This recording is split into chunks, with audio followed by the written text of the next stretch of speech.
Welcome to my YouTube channel NEET chemistry. আজকে আমরা ইলেকট্রোকেমিস্ট্রির কোলরাউসের সূত্র পড়ব। তো প্রথমেই আমরা কোলরাউসের সূত্র পড়ার আগে একটা জিনিস সম্পর্কে আলোচনা করব, সেটা হচ্ছে দ্রবণের গাঢ়ত্বের সঙ্গে মোলার গাঢ়ত্বের সম্পর্ক, relation between molar conductance and concentration of solution. Molar conductance and concentration of solution, তো এইটা বলতে গিয়ে প্রথমে আমরা একটা গ্রাফ প্লট করব। কিরকম গ্রাফটা হচ্ছে এই lambda M, that is molar conductance, আর এদিকে রুট সি মানে কনসেন্ট্রেশনের রুট। সি হচ্ছে molar concentration, C is equal to molar concentration. এই গ্রাফ প্লট করলে দুই ধরনের গ্রাফ পাওয়া যায়, একটা স্ট্রং ইলেকট্রোলাইটের এই ধরনের পাওয়া যায়, আর একটা উইক ইলেকট্রোলাইটের এরকম কার্ভ পাওয়া যায়। This is for strong electrolyte. Strong electrolyte মানে তীব্র তড়িৎ বিশ্লেষ্য, তীব্র তড়িৎ বিশ্লেষ্য। আর এটা হচ্ছে উইক ইলেকট্রোলাইট, উইক ইলেকট্রোলাইট বা মৃদু তড়িৎ বিশ্লেষ্য, মৃদু তড়িৎ বিশ্লেষ্য। তাহলে দুই ধরনের গ্রাফ আমরা দেখতে পাচ্ছি। একটা স্ট্রং ইলেকট্রোলাইট বা তীব্র তড়িৎ বিশ্লেষণের ক্ষেত্রে এটা একটা স্ট্রেট লাইন হচ্ছে, আর মৃদু তড়িৎ বিশ্লেষণের ক্ষেত্রে দেখছি আমরা এটা একটা কার্ভ হচ্ছে। এবার এই নেচারটা এই দুটো ক্ষেত্রে আলাদা কেন বা কিভাবে চেঞ্জ হচ্ছে কনসেন্ট্রেশনের সঙ্গে এই মোলার কন্ডাক্ট্যান্স, সেটা আমরা ডিসকাস করব। তাহলে প্রথমেই আমরা আসি এই স্ট্রং ইলেকট্রোলাইটের ক্ষেত্রে। স্ট্রং ইলেকট্রোলাইটের ক্ষেত্রে কি হবে? স্ট্রং ইলেকট্রোলাইটের ক্ষেত্রে হয় কি যে ক্যাটায়ন আর anion suppose A plus B minus, যখন খুব সলিউশনটা খুব কনসেন্ট্রেটেড হয়, খুব গাঢ় সলিউশন যখন, তখন কন্ডাক্ট্যান্সটা কম থাকে। যত কনসেন্ট্রেশন কমছে, যত কমছে কন্ডাক্ট্যান্স ভ্যালু তত বাড়ছে, কোন মোলার কন্ডাক্ট্যান্স বাড়ছে। বাড়তে বাড়তে এইটা আমরা যদি বাড়িয়ে দিই তাহলে এটা ডট ডট ডট এইখানে যেটা এই অ্যাক্সিসকে যেখানে কাট করবে সেইটাই হচ্ছে ল্যামডা 0 m। এটাকে বলা হচ্ছে অসীম লঘু দ্রবণে মোলার পরিবাহিতা বা molar conductance at infinite dilution. মানে এখানে কনসেন্ট্রেশনটা জিরো কনসেন্ট্রেশন মানে কি, তার মানে সেটা ডাইলিউশনটা হচ্ছে ম্যাক্সিমাম, মানে ইনফাইনাইট ডাইলিউশন বলা হয় এটাকে, বা অসীম লঘু দ্রবণ বলে। তো যখন কনসেন্ট্রেটেড সলিউশন থাকে স্ট্রং ইলেকট্রোলাইট যেমন NaCl বা অন্য যে কোনো আয়নিক কম্পাউন্ডের, সেখানে এরকম A plus B minus cation আর অ্যানায়ন কি হয়, তারা জোটবদ্ধ অবস্থায় থাকে, মানে একটা নিউট্রাল মলিকিউল। এটা একটা যেন মনে হবে নিউট্রাল মলিকিউল, নিউট্রাল মলিকিউল বা প্রশম অণু, প্রশম অণুর মতো আচরণ করবে নিউট্রাল মলিকিউল, মানে তারা একসঙ্গে জোটবদ্ধ হয়ে থাকবে। তার ফলে কি হয়, তারপরে তারা তাদের কন্ডাক্ট্যান্স ভ্যালুটা কম হয়, কারণ আমরা জানি আয়নগুলো যত ফ্রি হবে তত তাদের মুভমেন্ট ভালো হবে, ফলে তখন কনসেন্ট্রেশন, তখন তাদের কন্ডাক্ট্যান্সটা অনেক বেশি হয়।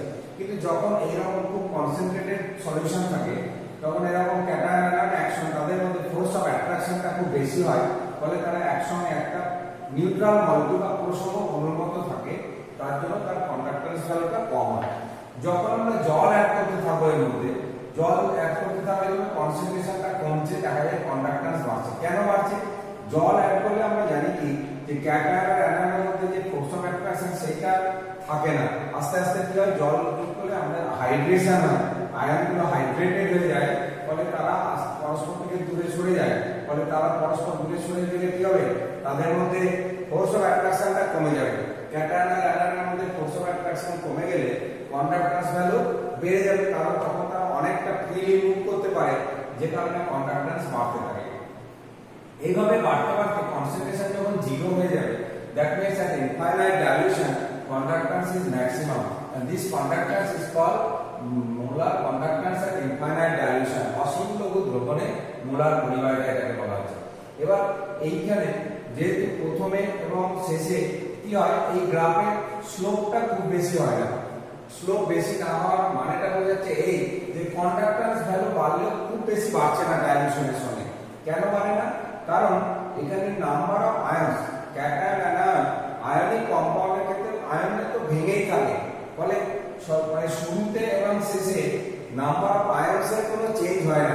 যদি 100টা মলিকুল আপনি AB নেওয়া থাকে তো দেখা যাবে 100টা A প্লাস 100টা B মাইনাস আছে, ফলে প্রথমেও যা আছে পরেও সেই 100টা A প্লাস 100টা B মাইনাসই আছে, ফলে কি হচ্ছে নাম্বার অফ আয়নস চেঞ্জ হয় না বলে কি হয় কন্ডাক্ট্যান্স ভ্যালু খুব বেশি বাড়ে না। যেটুকু বাড়ছে বা যেটুকু ইনক্রিজ করছে this is due to the dilution আর হাইড্রেশন অফ দা আয়ন। ডাইলিউশনের জন্য কি হচ্ছে ফোর্স অফ অ্যাট্রাকশন বা এদের মধ্যে আকর্ষণ বলটা কমে যাচ্ছে, দূরে দূরে সরে যাচ্ছে। ওই দূরে সরে যাওয়ার জন্য যতটুকু বাড়ছে সেটাই, বলে নাম্বার অফ আয়নস না বাড়লে কন্ডাক্ট্যান্স ভ্যালু খুব রিমার্কেবল কিছু চেঞ্জ হয় না, যে কারণে গ্রাফের স্লোপটা কম। নেক্সট এবার আমরা চলে আসবো একটা উইক ইলেক্ট্রোলাইট। তাহলে স্ট্রং ইলেক্ট্রোলাইট এটা বললাম, এবার উইক ইলেক্ট্রোলাইট যেমন acetic acid CH3COOH। Weak electrolyte acetic acid ভেঙে যায় কিভাবে H+ আর CH3COO- এই আয়নে ভেঙে যায়। কিন্তু আমরা জানি উইক ইলেক্ট্রোলাইট বা মৃদু তড়িৎ বিশ্লেষক কি হয়, এরা বেশিরভাগ মলিকুলার ফর্মে থাকে, আণবিক অবস্থায় থাকে, খুব কম আয়নিত হয়ে আয়ন তৈরি করে। তাদের হয়তো দেখা যায় যে 100টা মলিকুলে দেখা গেল 3টে মলিকুল হয়তো ডিসোসিয়েট করে এরকম আয়ন তৈরি করেছে। এখন যখন সলিউশনটা খুব কনসেন্ট্রেটেড হয় তারপরে কি হয় নাম্বার অফ আয়নস অনেক কম থাকার কারণে তাদের কন্ডাক্ট্যান্স ভ্যালুটা খুব কম। যত কনসেন্ট্রেশন কমছে, জল অ্যাড করছি তত কন্ডাক্ট্যান্স বাড়ছে, আস্তে আস্তে বাড়তে দেখা যায় খুব কম কনসেন্ট্রেশন রেঞ্জে এটা একটা অ্যাব্রাপ্ট চেঞ্জ হয়, এটা খুব বেশি চেঞ্জ হয়ে যায়। কেন হয়? কারণ আমরা জানি যে উইক ইলেক্ট্রোলাইটের degree of dissociation alpha, degree of dissociation বা বিয়োজন মাত্রা, এই আলফা উইথ ডাইলিউশন এটা বাড়তে থাকে। মানে যত দ্রবণ লঘু হয় তত ডিগ্রি অফ ডিসোসিয়েশন বা বিয়োজন মাত্রা তত বেশি হয়। এটা আমরা আরেনিয়াসের থিওরিতে পড়েছি। আরেনিয়াসের তত্ত্ব থেকে আমরা কি জানি যে কোন একটা উইক ইলেক্ট্রোলাইট যত তার মধ্যে যত জল যোগ করবো, যত তাকে ডাইলিউট করবো, লঘু করবো, ততই তার কনসেন্ট্রেশন কমবে এবং তারপরে তার ডিগ্রি অফ ডিসোসিয়েশন মানে আলফা ভ্যালু তত বাড়তে থাকবে, ফলে তত বেশি বেশি ডিসোসিয়েট করবে, আয়ন তৈরি হবে। আর যত বেশি আয়ন তৈরি হবে তাহলে নাম্বার অফ আয়নস বেড়ে যাচ্ছে, ফলে কন্ডাক্ট্যান্স ভ্যালুটা বাড়ছে। এবং এখানে খুব কম কনসেন্ট্রেশনের রেঞ্জে দেখা যাবে এটা খুব বেশি চেঞ্জ হচ্ছে। এটাই এই কারণে এই গ্রাফের স্লোপ খুব কম রেঞ্জে, খুব কম কনসেন্ট্রেশন রেঞ্জে খুব হঠাৎ করে একটা হাই চেঞ্জ হয়ে যায়। তো এই হচ্ছে, তার মানে কি এখানে শুরুতে এক্সপেরিমেন্টের শুরুতে এবং শেষে নাম্বার অফ আয়নস এক থাকে না। প্রথমে যা নাম্বার অফ আয়নস থাকে, যত ডাইলিউট হতে থাকে শেষ পর্যন্ত দেখা যাবে নাম্বার অফ আয়নস অনেক বেড়ে গেছে, ফলে কন্ডাক্ট্যান্স ভ্যালুরও অনেক চেঞ্জ হয়। এই জন্য এরকম কার্ভ হয় উইক ইলেক্ট্রোলাইটের ক্ষেত্রে। তাহলে আমরা কি এখান থেকে আমরা এটাই কনক্লুশনে আসতে পারি, both strong and weak electrolyte দুটোর ক্ষেত্রে কনসেন্ট্রেশন যত কমবে মোলার কন্ডাক্ট্যান্স তত বাড়ে, মোলার কন্ডাক্ট্যান্সও বাড়ে, ইকুইভ্যালেন্ট কন্ডাক্ট্যান্সও বাড়ে, দুটোর ক্ষেত্রে একই। কিন্তু আমরা আগে দেখেছি স্পেসিফিক কন্ডাক্ট্যান্সের ভ্যালু কিন্তু কনসেন্ট্রেশন বাড়লে বাড়ে, কমলে কমে। এখানে কিন্তু কনসেন্ট্রেশন বাড়লে কমে, কনসেন্ট্রেশন কমলে বাড়ে, এই দুটো যেন পার্থক্যটা আমরা বুঝি। তাহলে স্পেসিফিক কন্ডাক্ট্যান্সের ক্ষেত্রে যা হয়, এই মোলার বা ইকুইভ্যালেন্ট কন্ডাক্ট্যান্সের ক্ষেত্রে কিন্তু উল্টো ঘটনা হচ্ছে। তাহলে এই হচ্ছে কনসেন্ট্রেশনের সময় মোলার কন্ডাক্ট্যান্সের যে চেঞ্জ সেটা। এবার আমরা আসবো কোলরাউস ল। কোলরাউস বলে যে সায়েন্টিস্ট এই লটা দিয়েছিলেন। কোলরাউস বলতে কি বলছে যে এরকম উনি কতগুলো ইলেক্ট্রোলাইট নিয়ে এক্সপেরিমেন্ট করেছিলেন, স্ট্রং ইলেক্ট্রোলাইট নিয়ে এক্সপেরিমেন্ট করেছিলেন। সেই স্ট্রং ইলেক্ট্রোলাইট নিয়ে যখন এক্সপেরিমেন্ট করেন, একটা আমি এক্সাম্পল আমি বলতে পারি এরকম, suppose KCl potassium chloride, KCl এর ক্ষেত্রে lambda 0m of KCl এর ভ্যালু, তারপরে NaCl lambda 0 of NaCl, lambda 0 of n of NaCl এর ভ্যালুগুলো সব কন্ডাক্ট্যান্স ভ্যালু মেজার করা যায় কন্ডাক্টোমিটার থেকে। সেই ভ্যালুগুলো থেকে আমরা দেখতে পাবো 149.8 ohm inverse, centimetre inverse, ohm inverse, centimetre square, mole inverse, centimetre square, mole inverse. এটা মোল ইনভার্স থেকে আমরা বুঝবো এটা মোলার কন্ডাক্ট্যান্স, আর গ্রাম ইকুইভ্যালেন্ট ইনভার্স হলে সেটা হচ্ছে ইকুইভ্যালেন্ট কন্ডাক্ট্যান্স।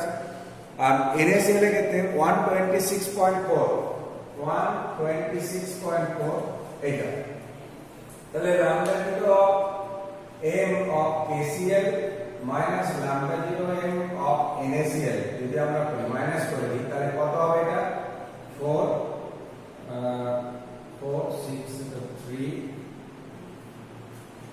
13.4 ইউনিট টাইম তাহলে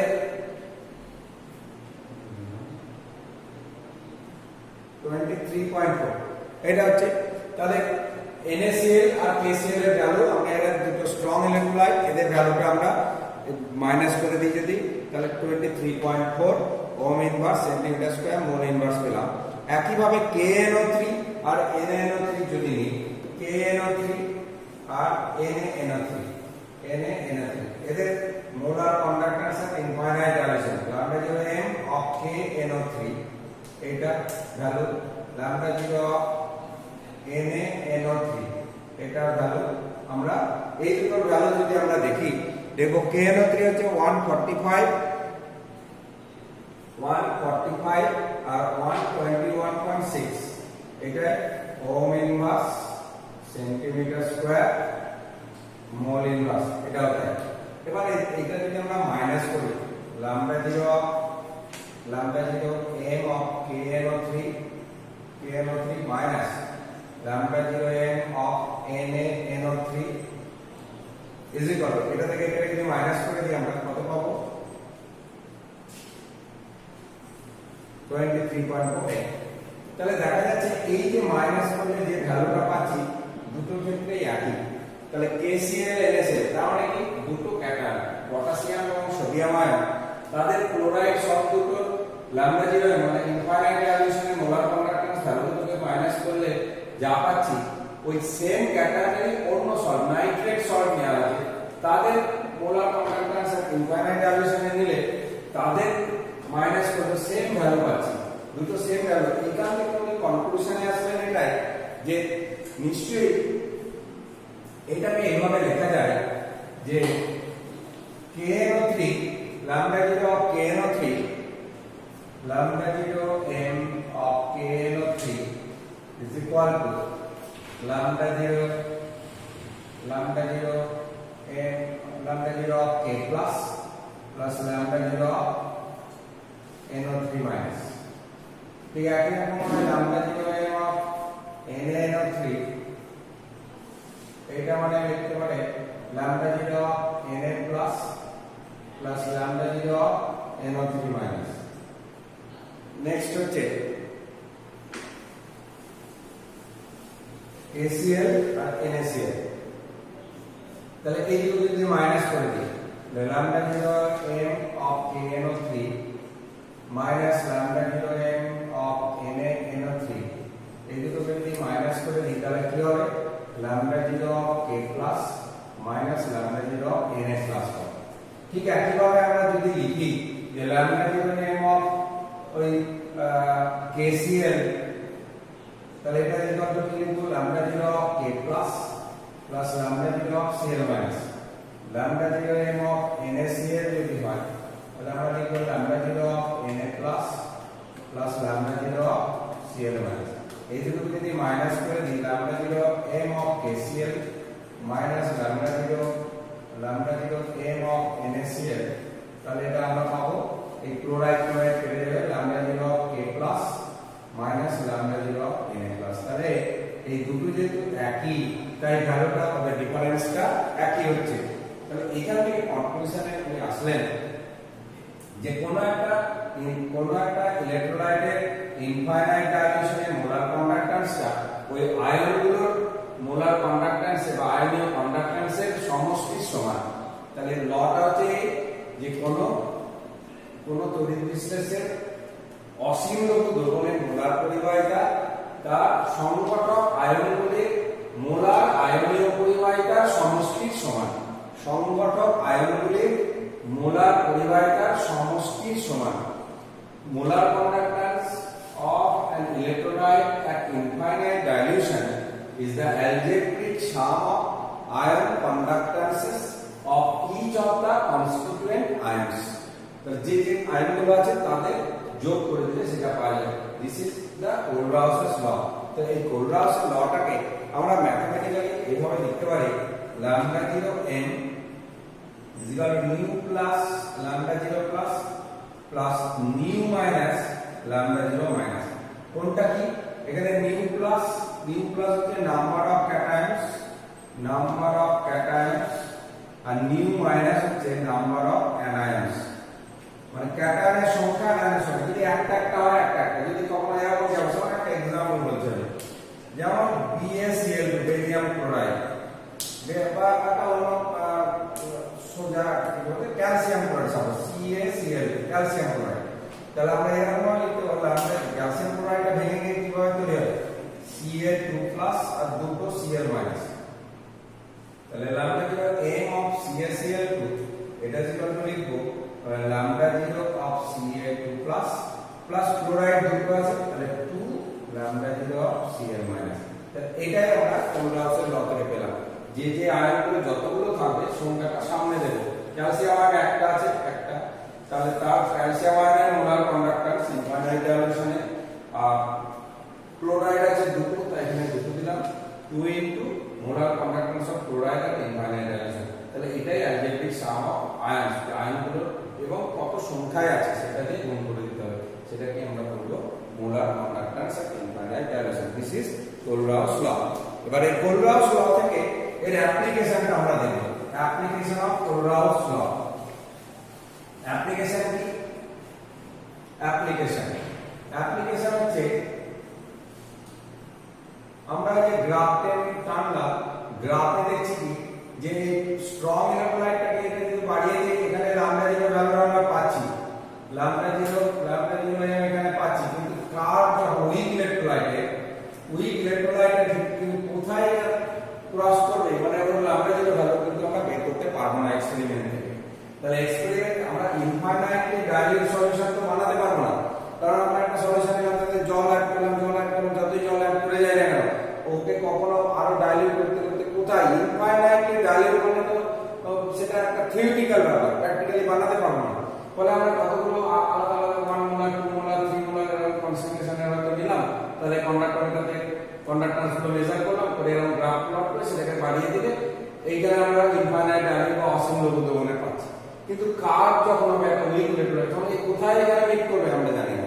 সেই কারণে আমরা এই উইক ইলেকট্রোলাইটের ক্ষেত্রে আমরা এই কোলরাউস ল অ্যাপ্লাই করে week ইলেকট্রোলাইটের molar conductance at infinite dilution বের করতে পারি। সাপোজ আমরা বের করব অ্যাসিটিক অ্যাসিড CH3COOH এর lambda 0 m বের করব আমরা, lambda 0 m বের করব। এখন এটা কি করে বের করব? অ্যাসিটিক অ্যাসিডের তুমি তো কার বের করতে পারো, কোথায় ক্রস করবে আমরা জানি না। তখন করতে হবে কি আমাদের এইখানে অ্যাসিটিক অ্যাসিড মানে কি অ্যাসিটেট আয়ন আছে আর হাইড্রোজেন আয়ন H+। আমাদের দুটো তিনটে আমরা ইলেকট্রোলাইট নিব, স্ট্রং ইলেকট্রোলাইট কেমন যেখানে এর ক্যাটায়নটা কম। তাহলে আমরা কি নেব lambda 0 m of HCl নেব। তাহলে H এটা মানে কি এটা হচ্ছে lambda 0 of H+ plus lambda 0 of Cl-।